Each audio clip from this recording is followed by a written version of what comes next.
Zee 24 तास एक पाऊल पुढे। यशवंतराव चव्हाण यांच्या पायाशी बसून अजित पवारांना सुबुद्धी सुचेल अशी अपेक्षा गोपीनाथ मुंडेंनी व्यक्त केली आहे। तर अजित पवारांनी आत्मक्लेश करण्यापेक्षा राजीनामा द्यावा, दुष्काळग्रस्त भागामध्ये दौरा करावा असा सल्ला विनोद तावडेंनी दिलाय।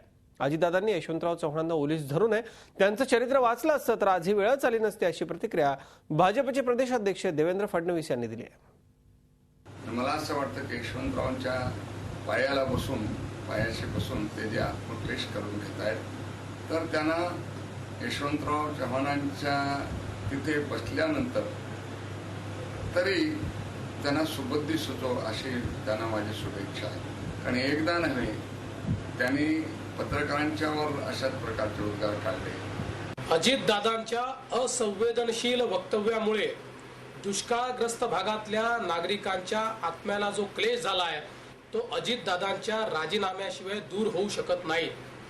माझी अजितदादांना विनंती आहे, कृपा करून यशवंतराव चव्हाणांना ओलीस धरू नका।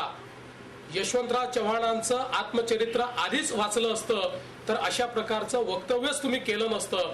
त्यामुळे कृपया राजीनामा द्या।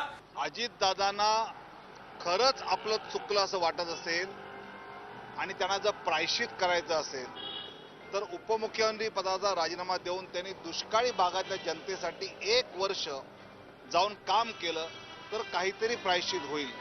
इतकी घाणेरडी भाषा, इतक्या अपमानकारक दुष्काळी जनतेविषयीच्या भावना ज्या त्यांच्या तोंडून बाहेर पडल्या आहेत, त्याला असं 1 दिवसाचं नौटंकी उपोषण हे अजिबात पुरणार नाहीये।